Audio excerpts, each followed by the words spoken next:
2015 সালের জুলাই থেকে 2021 সালের এপ্রিল পর্যন্ত সাতক্ষীরা তালা উপজেলার খেসরা ইউনিয়নের পাখিমারা বিলে 1562 একর জমির চুক্তিভিত্তিক অধিগ্রহণ করে সরকার। পরে সেখানে নির্মাণ করা হয় জোয়ারাধার বা টিআরএম। নিচু অঞ্চলে নির্মাণ করা এই জলাধারের সংযোগ দেয়া হয় পার্শ্ববর্তী কপোতাক্ষ নদের সঙ্গে। এতে আশপাশের এলাকার জলাবদ্ধতা দূর হওয়ার পাশাপাশি নদের নাব্য বাড়াতে সাহায্য করে। তবে এই প্রকল্পটি 2023 সালের পর আর নবায়ন করা হয়নি।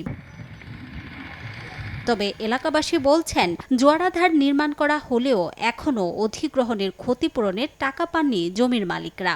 এতে অনেক পরিবার জমি হারিয়ে বিপাকে পড়েছেন। সরকার আমাদের কোনো টাকাই দিন নাই, 10-12 বছরের ভিতরে আমাদের কোনো টাকা দিন। আমরা জমির ক্ষতিপূরণের টাকা চাই, আবার জলবদ্ধতা দূর করতে চাই। সরকারের কাছে দাবি জমি যোদ্ধাদের ক্ষতিপূরণ দিয়ে আবারও পুনরায় টিআরএম প্রকল্পটি চালু হবে। সংশ্লিষ্টরা বলছেন, প্রকল্প নবায়ন না হওয়ায় জোয়ারাধার বিলীন হতে পারে, পাশাপাশি আবারও জলাবদ্ধতার সৃষ্টি হতে পারে ওই এলাকায়।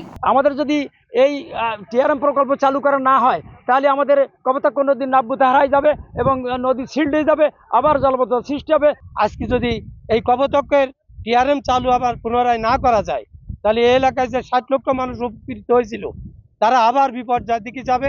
এলাকা জলাবদ্ধতা হবে, এলাকাতে মানুষ মাইগ্রেশন হয়ে চলে যাওয়া ছাড়া আর কোনো রাস্তা আছে বলে আমরা মনে করি না। ঊর্ধ্বতন মহলে যোগাযোগ করে ক্ষতিপূরণের অর্থের বিষয়ে ব্যবস্থা নেওয়ার কথা জানান জেলা প্রশাসক। তবে প্রকল্প নবায়নের বিষয়ে কোনো মন্তব্য করেননি তিনি। পর্যাপ্ত পরিমাণ বরাদ্দ কি করে আনা যায় আমি সেই উদ্যোগ নেব।